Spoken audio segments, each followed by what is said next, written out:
সম্মানিত সুধী, তাই বলছিলাম আমরা নিজের পায়ে দাঁড়াতে চাই, আমরা কিছু করে দেখাতে চাই, আমরা স্বাবলম্বী হতে চাই, পরিশ্রম করতে হবে। পরিশ্রমের কোনো বিকল্প নেই। There is no alternative way to struggle. Struggle তোমাকে করতেই হবে। কেউ তোমাকে তোমার জন্য স্পেস তৈরি করে দিবে না। এই পৃথিবীতে কেউ কাউকে জায়গা দেয় না, এই পৃথিবীতে এসে জায়গা করে নিতে হয়। চিৎকার দিয়ে বলো ঠিক কিনা? হুঙ্কার দিয়ে পৃথিবীবাসীকে জানিয়ে দিতে হয় আমি এসেছি। মায়ের পেট থেকে যখন আমরা বেরোই আমরা কি বলি? ওয়াও ওয়াও বলে নিজের অস্তিত্বের জানান দেই যে আমি এসেছি, এই পৃথিবীতে আমি জায়গা করে নিতে এসেছি। Life is not a bed of roses. এই পৃথিবী ফুলের বিছানো সজ্জা নয়। এখানে কষ্ট করতে হবে, পরিশ্রম করতে হবে, ঘাম ঝরাতে হবে। পরিশ্রমের ঘামে যে লোনা পানি থাকে, ওই লোনা পানিতে জন্ম নেয় সফলতার বীজ। এজন্য পরিশ্রম করতে হবে। সব নবীরা পরিশ্রমী ছিলেন, সব নবীরা কাজ করেছেন। সূরা জুমার এই 10 নম্বর আয়াতে আল্লাহ তাআলা আমাদেরকে মোটিভেট করে শিখাতে চেয়েছেন যে স্বাবলম্বী হও, নিজের পায়ে দাঁড়াও, কাজের সময় কাজ, নামাজের সময় নামাজ। আজকে এই স্লোগানটা এই মাহফিলের শুরুতে, মাঝখানে, শেষে বারবার বলে আমরা মুখস্থ করে নিয়ে যাব। কাজের সময়, সবাই বলেন নাই তো? সবাই বললে তো এই প্যান্ডেল কাঁপতে শুরু করবে। কাজের সময় এইভাবে আওয়াজ করতে হবে, পারা যাবে? নামাজের সময়, কাজের সময়, নামাজের সময়, সিনেমা দেখার সময় দেখা যাবে না? কাজের সময়, নামাজের সময়, এটা মনে থাকবে? মুখস্থ করা যাবে তো? আল্লাহ রাব্বুল ইজ্জা সূরাতুল জুমার 10 নম্বর আয়াতে মূলত আমাদেরকে এই মেসেজটাই দিতে চেয়েছেন। কাজের সময় কাজ, নামাজের সময়। ফাইযা কুদিয়াতিস সালাতু ফান্তাশিরু ফিল আরদি ওয়াবতাগু মিন ফাদলিল্লাহ ওয়াযকুরুল্লাহা কাসীরান লাআল্লাকুম তুফলিহুন। সুবহানাল্লাহ পড়েন। আল্লাহ বললেন যখন তোমাদের নামাজ শেষ হয়ে যায়, ফাইযা কুদিয়াতিস সালাতু, যখন সালাত শেষ হয়ে যায়, ফান্তাশিরু ফিল আরদি, জমিনে ছড়িয়ে পড়ো, ওয়াবতাগু মিন ফাদলিল্লাহ, আল্লাহর দেয়া ফজল তালাশ করো, রিজিক তালাশ করো, ওয়াযকুরুল্লাহা কাসীরান, আল্লাহর জিকির বেশি বেশি করো, লাআল্লাকুম তুফলিহুন, তোমাদেরকে সফল বানায়া দিবে কে? সিস্টেমটা খেয়াল করেন। ফাইদা কুদিয়াতিস সালাহ, যখন সালাত শেষ, ফান্তাশিরু ফিল আরদ, when you are done with your salah, spread out to your workplace, তোমার কাজের জায়গায় চলে যাও। নাকি মসজিদে বসে থাকবেন? নামাজ শেষে কি করতে হবে? কাজের জায়গায় চলে যেতে হবে। এটা ইসলামের নিয়ম, এটা বিশ্বনবীর সুন্নাহ, এটা আল্লাহর দেয়া পদ্ধতি। ফাইদা কুদিয়াতিস সালাতু, যখন সালাত শেষ হয়ে যাবে, ফান্তাশিরু ফিল আরদ, জমিনে ছড়িয়ে পড়ো, ওয়াবতাগু মিন ফাদলিল্লাহ, আল্লাহর রিজিক তালাশ করো। জমিনের মধ্যে আল্লাহর ফাদাল আছে, রিজিক আছে, এই রিজিকগুলো তালাশ করো। মসজিদে বসে থাকলে এই ফদল বা রিজিক কি পাওয়া যাবে? যাবে না। মসজিদে ঢুকলে রহমত পাওয়া যায়। গাজীপুরের ভাইয়ের আওয়াজ তুলে বলেন, মসজিদে ঢুকলে কি পাওয়া যায়? এজন্য মসজিদে যখন আমরা ঢুকি, কোন পা দিয়ে ঢুকি? ডান পা দিয়ে ঢুকেই আমরা বলি আল্লাহুম্মা ফতাহলি আবওয়াবা রাহমাতিক, ও আল্লাহ, open for us the door of your mercy. আল্লাহ আমাদের জন্য আপনার সব রহমতের দরজাগুলো খুলে দেন। কারণ মসজিদে ঢুকলে রহমত দেয় কে? আর মসজিদ থেকে যখন বের হই তখন রহমত নয়, তখন পাওয়া যায় ফদল। যে ফদলের কথা আল্লাহ ইয়াতে বললেন, ওয়াবতাগু মিন ফাদলিল্লাহ, এই ফদল মানে হচ্ছে রিজিক। তাই মসজিদ থেকে যখন বেরোই কোন পা দিয়ে বেরোই? আর কি দোয়া পড়ি? আওয়াজ করে বলেন, আল্লাহুম্মা ইন্নী আসআলুকা মিন ফাদলিক, মানে হে আল্লাহ, আমি আপনার কাছে আপনার ফদল চাই, রিজিক চাই। দুনিয়ার কেউ রিজিক দিতে পারে না, রিজিক দিতে পারে কে? এই রিজিক আমি আপনার কাছে চাই। আবার আল্লাহ বললেন, হুয়াল্লাযী জাআলা লাকুমুল আরদা যালুলান ফামশু ফি মানাকিবিহা ওয়া কুলু মির রিজকি ওয়া ইলাইহিন নুশুর। তিনি তো এমন সত্য যিনি তোমাদের জন্য জমিনটারে বানিয়েছেন সাহালাতুল মাসালিক, সহজে হাঁটা যায়, চলা যায়, চারা বীজ রোপণ করা যায়, চাষাবাদ করা যায়। আল্লাহ বললেন জমিনের আনাচে কানাচে ঘুরে বেড়াও, জমিনের মধ্যে তোমাদের জন্য রিজিক রেখে দিয়েছে কে? এই জমিনের সব জায়গায় রিজিক আছে। আপনি জমিনের পাহাড়ে যাবেন, পাহাড়েও রিজিক আছে। জানেন পাহাড়ে কি চাষ হয়? হ্যাঁ, জুম চাষ হয়। বাংলাদেশের পাহাড়ে জুম চাষ হয়, আর মালয়েশিয়ার পাহাড়গুলোতে সব চাষ হয়। মালয়েশিয়া একটা জায়গা আছে ক্যামেরুন হাইল্যান্ড, ভাই গেছিলেন নাকি? ৬,০০০ ফিট উপরে, ঠান্ডা, প্রচন্ড ঠান্ডা। আমি প্রায় যাই, ওখানকার চা বাগানের স্নিগ্ধ হাওয়া আমাকে টানে খুব, বাতাসটা খুবই ক্লিন, ভাল লাগে। ওই ক্যামেরুন হাইল্যান্ডে ৬,০০০ ফিট উপরে ওরা করেছে ফুলের বাগান, ফলের বাগান, চায়ের বাগান, স্ট্রবেরির বাগান, মধুর চাষ করে। আর এই ৬,০০০ ফিট উপরে এই ভেজিটেবলস আইটেমগুলো দিয়ে তারা পুরো মালয়েশিয়ার খাদ্যদ্রব্যের যত সংকট, সব সংকট তারা দূরীভূত করেছে। সুবহানাল্লাহ পড়েন। তো ওনারা পাহাড়ের উপর চাষ করে, আর আমরা সমতল জায়গায় চাষ করতে চাই না। চাষাবাদ করতে আমাদের লজ্জা লাগে।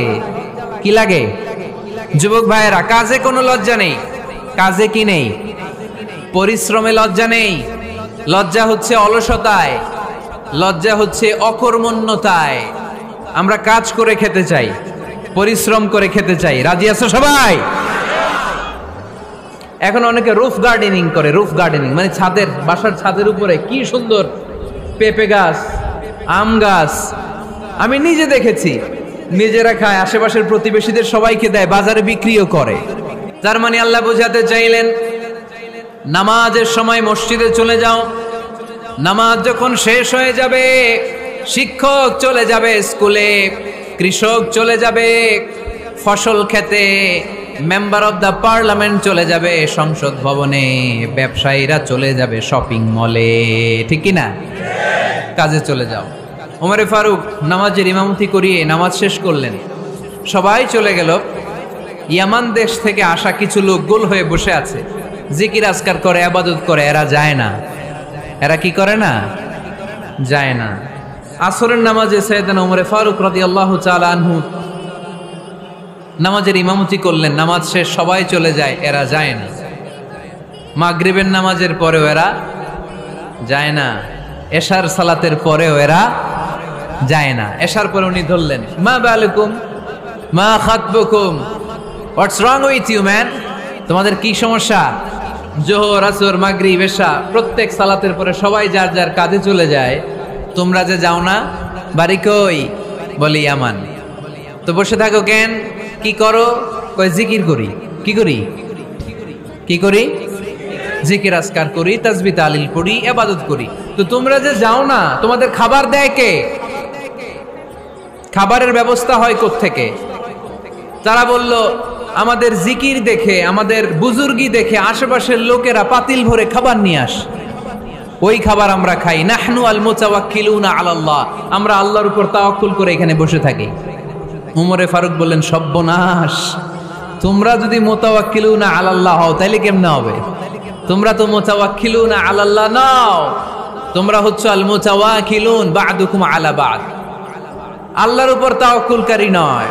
তোমরা যারা পাতিলের মধ্যে করে খাবার নিয়ে আসে তাদের উপর তাওয়াক্কুল করে বসে আছো। ঠিক কি না? তোমাদের জিকিরও চলে, আবার মাথায় টেনশনও চলে, পাতিল কি ছোট আসবে না বড় আসবে, খাবারে আমার ভাগেরটা থাকবে কি থাকবে না, টেনশন আছে না নাই? কারণ অন্যের উপর নির্ভরশীল, নিজেরা রান্না করে নাই, নিজে তো বাজার করে নাই, নিজের তো অ্যারেঞ্জমেন্ট বলতে কিছু নাই, আরেকজন যা দিয়ে যাবে ওইটা খাবে। উমরে ফারুক বুঝালেন, আরে বোকা, এটারে তাওয়াক্কুল বলে না। তোমার সাধ্যে যতটুকু আছে তার সবটুকুন করার পরে তুমি তাওয়াক্কুল করবে একজনের উপর, তিনি কে? এক সাহাবী বললেন, ইয়া রাসূলুল্লাহ, ইয়া হাবিবাল্লাহ সাল্লাল্লাহু আলাইহি ওয়াসাল্লাম, আমি অনেক দূর থেকে সফর করে এসেছি, এই যে আমার ওটের রশিটা, এটা ছেড়ে দিয়ে যদি আমি ঘুমিয়ে যাই, আল্লাহর উপর তাওয়াক্কুল করি, আমার ওটটা বসে থাকবে নাকি? বিষ্ণু বললেন, না, এটারে তাওয়াক্কুল বলে না। ওটের রশি রেখে দিয়ে ঘুমাইলে তোমার উট দৌড় দিবে। এ আকিলহা সুম্মা তাওয়াক্কাল আলাল্লাহ, ওটের রশিটা আগে দড়ি দিয়ে ভালো করে গাছের সাথে বাঁধো, তারপরে তাওয়াক্কুল করবে একজনের উপর, তিনি কে? আগে বাঁধতে হবে, তারপরে তাওয়াক্কুল, আগে কাজ করতে হবে, তারপরে তাওয়াক্কুল। এক লোক বড় হুজুরের কাছে দোয়া চাইছে, হুজুর আপনি দোয়া করবেন আল্লাহ যেন আমার একটা ছেলে সন্তান দেয়। কি দেয়? কথা বুঝে নাই বোধহয়। কি দেয়? ছেলে সন্তান দেয়। তো হুজুর অনেক দোয়া করে দিছে বড় হুজুর, আল্লাহ তারে তুমি ছেলে সন্তান দিও। তো ছেলে সন্তান হয় নাই। তার পরের বছর এসে আবার হাজির, হুজুর একটু দোয়া করেন আমার জন্য আল্লাহ একটা ছেলে সন্তান দেয়। হুজুর আবার দোয়া করলেন, কিন্তু ছেলে আর হয় নাই। পরের বছর এসে আবার হাজির, কি দোয়া করবো বাপ? বলে হুজুর দোয়া করেন আল্লাহ যেন আমার একটা ছেলে সন্তান দেয়। হুজুর আবার দোয়া করলেন। এর পরের বছর এসে আবার হাজির, কয় হুজুর ছেলে সন্তান। হুজুরকে ঘটনা কি? ঘটনা কি? এর সন্তান হয় না কেন? বললো বাবা তুমি কি বিয়ে করছো? কয় না। তো বেটা বিয়ে না করলে তোর সন্তান হবে কোত্থেকে? আগে তো বিয়ের পর্বটা সার, তারপরে তাওয়াক্কুল করবি কার উপর? বিষ্ণু বললেন তাগদু খিমাসান তারুহু বিতানান, পাখিগুলোর মতো যদি সকালবেলা তাওয়াক্কুল করে বের হয়ে যাও, প্রতিটা পাখি, আপনাদের গাজীপুর এলাকায় পাখির বাসা আছে নাকি? কি পাখি আছে? বাবুই পাখি? হ্যাঁ, কি পাখি? সব আছে। তো এই পাখিগুলো এই গাজীপুরের বিভিন্ন গাছপালার উপরে যে নিড় বানিয়েছে বাসা, দেখবেন সকাল বেলায় এই পাখিগুলো আল্লাহর উপর তাওয়াক্কুল করে বের হয়ে যায়। এই পাখিগুলো জানে কোন জায়গায় ওর রিজিক আছে। এই পাখিগুলোর রিজিকের ব্যবস্থা করলো কে? সারাদিন শেষে পাখিগুলো আবার ওদর পূর্তি করে পাখিগুলোর নিড়ে ফিরিয়ে দেয় কে? জানে না কোথায় খাবার আছে। আমাদের ফ্রিজ আছে, ফ্রিজ, ডিপ ফ্রিজ, 7 দিনের বাজার করে ডিপ ফ্রিজের মধ্যে খাবার রেখে দেই। পাখিদের ডিপ ফ্রিজ আছে নাকি? আমাদের টাকা বেশি ঘরের মধ্যে হয়ে গেলে ব্যাংকের মধ্যে অ্যাকাউন্টে ফেলে দিয়ে আসি। পাখিদের কোনো ব্যাংক অ্যাকাউন্ট আছে নাকি? তারুহু তাকদু খিমাসান তারুহু বিতানান, সকালবেলা পাখিগুলো কিচির মিচির আল্লাহর জিকির করে বের হয়ে যায়। বিকেলবেলা প্রতিটা পাখির পেটে খাবার দিয়ে আবার ফিরিয়ে দেয় কে? এটার নাম তাওয়াক্কুল। ওমরে ফারুক বললেন তোমরা যা করছো এটা তাওয়াক্কুল নয়। নামাজের পরে বের হয়ে যাবা, আল্লাহর জমিন যে আবাদ করবা, কৃষি কাজ করবা, ব্যবসা করবা, বাণিজ্য করবা, চাকরি করবা, আবার নামাজের সময় ঘরে আসবা। এর মাধ্যমে তোমার ঘরে যে হালাল রিজিকের ব্যবস্থা আল্লাহ করে দিবে, এটার নাম হলো তাওয়াক্কুল। পড়েন সুবহানাল্লাহ। গোটা জমিনটা আমাদের, গোটা জমিন আমাদের জন্য আল্লাহ দিয়েছেন। যেখানে যাবেন রিজিকের ব্যবস্থা আছে না নাই? আপনাদেরকে শোনাইছি না যে বাংলাদেশের পাহাড়ে কি চাষ হয়? ওখানে জুম রেখেছে আল্লাহ। মালয়েশিয়ার ক্যামেরুন হাইল্যান্ডে আল্লাহ ফলের বাগান, ফুলের বাগান রেখেছে। আবার আপনি সাগরের মধ্যে নামলে রিজিক আছে না নাই? কি আছে? মাছ। সুবহানাল্লাহ কইবেন না? পড়েন সবাই। ইয়া মুস্তাফা ইয়া ইমামাল মুরসালিন ইয়া মুস্তাফা ইয়া শফিআল আলামিন ইয়া মুস্তাফা ইয়া ইমামাল মুরসালিন ইয়া মুস্তাফা ইয়া শফিআল আলামিন মুহাম্মদ। সুবহানাল্লাহ পড়েন। He was Muhammad sallallahu আলাইহি ওয়াসাল্লাম। বিশ্বনবী নিজ হাতে ওই সাহাবীর কুঠারের ভেতরে একটা হাতল লাগাইয়া দিলেন। ঘটনা মনে আছে নাকি নাশিদ শুনে ভুলে গেছেন? ঘটনা মনে আছে সবার? তিনি হাতল লাগাই দিলেন আর বললেন যাও, গায়ে শক্তি আছে, তাগড়া যুবক, এই কুঠার নিয়ে জঙ্গলে যাও। জঙ্গলে যে কাঠ কাটো, লাকড়ি বানাও, বাজারে যে বিক্রি করো। লা ইয়াহতাতিবা আহাদুকুম হাজমাতান ফি যাহরিহি খায়রুম মিন আই ইয়াসআলা আহাদান ফায়ুতিয়াহু আও ইয়ামনাহু। যাদের গায়ে জোর আছে, শক্তি আছে, পরিশ্রম করে লাকড়ির বোঝা পিঠে নিয়ে বাজারে বিক্রি করা অনেক ভালো কারো কাছে হাত পাতার চেয়ে। কারণ তুমি হাত পাতলে লোকজন তোমারে দিতেও পারে, নাও দিতে পারে, কিন্তু পরিশ্রম কখনো বৃথা যায় না। What is the moral of the story? রাসূল সাল্লাল্লাহু আলাইহি ওয়াসাল্লামের এই প্রফেটিক স্টোরি থেকে আমাদের শিক্ষা কি? বিশ্বনবী বললেন যাও, কাঠ কেটে নিয়ে আসো। লা উরিদু আন আরাকা 15 আইয়াম, সামনের 15 দিন আমি যেন আমার চোখ দিয়ে তোমার আমার আশেপাশে ঘুরঘুর করতে না দেখি। সাহাবী চলে গেলেন, কাঠ কাটতে আরম্ভ করলেন, বাজারে বিক্রি করতে আরম্ভ করলেন। 15 দিনের ব্যবধানে 10 দিরহাম নিয়ে বিশ্বনবীর দরবারে ওই সাহাবী হাজির হয়ে গেলেন। 10 দিরহাম নিয়ে হাজির হয়ে গেলেন। এসে বললেন ইয়া রাসূলুল্লাহ, ইয়া হাবিবাল্লাহ, আমি আর দরিদ্র নাই, আমি আর ভিক্ষা করি না, আমি নিজের পায়ে দাঁড়িয়েছি, আমি স্বাবলম্বী হয়েছি, আমি অন্যান্য খেটে খাওয়া মানুষের মতো এখন উপার্জন করে আমার ফ্যামিলির চাহিদা মিটাই। পড়েন সুবহানাল্লাহ। What is the moral of the story? এই প্রফেটিক স্টোরি থেকে আমাদের জন্য শিক্ষা হচ্ছে, বিষ্ণু ঈসা ইসলাম চাইলেই ওই 2 দিরহাম দিয়ে বলতে পারতেন যাও এটা দিয়ে খাবার কিনে খাও, দুপুরবেলা খাইতো, রাত্রেবেলা আবার জাকাতের লাইন ধরতো। কথা কন।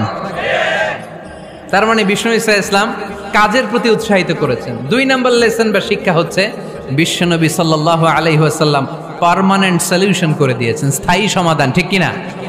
আমরা প্রায় জাকাতের শাড়ি দেই, লুঙ্গি দেই, আছে না নাই? আলহামদুলিল্লাহ আপনাদের গাজীপুরে বোধহয় এগুলো নাইটাই, এখানে নাই, আছে? যদি থেকে থাকে এই ট্র্যাডিশন আপনারা বন্ধ করবেন। জাকাতের শাড়ি বলতে কোনো শাড়ি নাই, জাকাতের লুঙ্গি বলতে কোনো লুঙ্গি নাই। কারণ জাকাতের শাড়ি আর জাকাতের লুঙ্গি যদি আপনি বিতরণ করেন আর সামান্য সয়াবিন তেল আর চাল ডাল যদি আপনি প্যাকেট করে দিয়ে দেন, তাহলে 1 মাস পরে আবার যে সে আরেক জায়গায় জাকাতের লাইনে দাঁড় হয়ে যাবে। চিল্লা এখন, ঠিক কিনা? এজন্য আপনাকে পার্মানেন্ট সলিউশনের ব্যবস্থা করতে হবে। আমি সব জায়গায় বলি যে প্রতিটি জেলার বিজনেস ম্যাগনেট যারা আছেন তারা সবাই মিলে একটা জাকাত ম্যানেজমেন্ট প্ল্যাটফর্ম গড়ে তুলুন। সেখান থেকে এমনভাবে জাকাত দিন যাতে মানুষ স্বাবলম্বী হতে পারে। স্বাবলম্বী বানানোর জন্য, দারিদ্র বিমোচনের জন্য জাকাত এসেছে, জাকাতের শাড়ি লুঙ্গি বিতরণের জন্য নয়। আর জাকাতের শাড়ি এত পাতলা, মশারি কি পাতলা, এর চেয়েও পাতলা। দেখছেন কখনো? এটার একবার ধোয়ার পরে দ্বিতীয়বার পরা যায় না। একবার ধোয়ার পরে শাড়ির দিকে তাকাইলে শাড়ি আমনের দিকে বেশকি মেরা থাকবো। কথা বলেন, ঠিক কিনা? এইভাবে শাড়ি লুঙ্গি দেয়া যাবে? এভাবে তো শাড়ি লুঙ্গি বিতরণ করলে যারা লাইন ধরে জাকাত নিতে আসলো এই আল্লাহর বান্দাদেরকে অপমান করা হয়। আর আল্লাহ বললেন, ওয়ালাকাদ কাররামনা বানি আদম, আমি পুরো বানি আদমকে সম্মানিত করেছি। ফেরেশতার সম্মান বেশি না মানুষের? বুঝা শুনে বললেন, কার? তুমি মাটির আদমকে প্রথম সৃষ্টি করিয়া ঘোষণা করিয়া দিলে শ্রেষ্ঠ বলিয়া, তাই তো নূরের ফেরেশতা করে আদমকে সেজদা। সুবহানাল্লাহ পড়েন। তাই তো নূরের ফেরেশতা করে আদমকে সেজদা, সবার চেয়ে সম্মান দিলে মাটির আদমকে। পড়েন, আল্লাহু আল্লাহু তুমি জাল্লে জালালুহু, শেষ করা তো যায় না গে তোমার গুণগান। আল্লাহু আল্লাহু, সুবহানাল্লাহ পড়েন। আহা, মানুষের মর্যাদা সবচাইতে বেশি। এজন্য জাকাত যারা নিতে আসে তাদেরকে অপমান করা যাবে না। এর কারণ জাকাত দিয়ে আপনি কোনো করুণা করেননি, বরং ওরা জাকাত নিয়ে আপনাকে এই ফরজ ইবাদত করার সুযোগ করে দিয়ে আপনার প্রতি করুণা করে গিয়েছে। আওয়াজ করে বলেন, ঠিক কি না? অনেকে মনে করে আমি জাকাত দেই, আমি মনে দয়া করছি, আমি মনে হয় করুণা করছি। আচ্ছা, যারা গরিব ওরা যদি জাকাত না নেয় ওর সমস্যা আছে? নিমুনা জাকাত। কিন্তু আমি যদি বলি দিমুনা, আমার খবর আছে না নাই? আমার জন্য দেয়া ফরজ, ওর জন্য নেয়া ফরজ না। তাই আমি দিয়ে করুণা করিনি, ও আমার কাছ থেকে জাকাত নিয়ে জাহান্নামের আগুন থেকে আমাকে বাঁচিয়ে ও আমাকে দয়া দেখিয়েছে।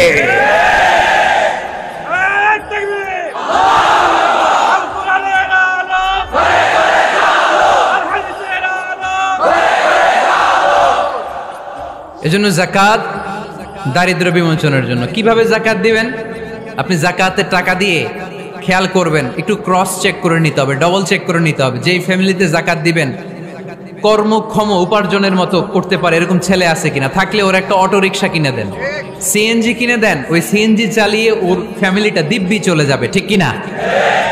ওর একটা অস্ট্রেলিয়ান গাভী কিনে দেন, ওই গাভীর দুধ বিক্রি করে ফ্যামিলিটা স্বাবলম্বী হয়ে যাবে, ঠিক কিনা? লক্ষ্মীপুরে আমি ওয়াজ করলাম, বললো হুজুর আমরা এভাবে একটা জাকাত ম্যানেজমেন্ট প্ল্যাটফর্ম গড়ে তুলেছি, এখানে আমরা টাকা জমিয়ে জমিয়ে আমাদের এলাকার যে সমস্ত ছেলেগুলো কর্মক্ষম, তাদের ঘরে টাকা পয়সা নাই, আমরা জাকাতের টাকা দিয়ে ওদেরকে প্রবাসী বানিয়ে দেই, বিদেশে পাঠিয়ে দেই।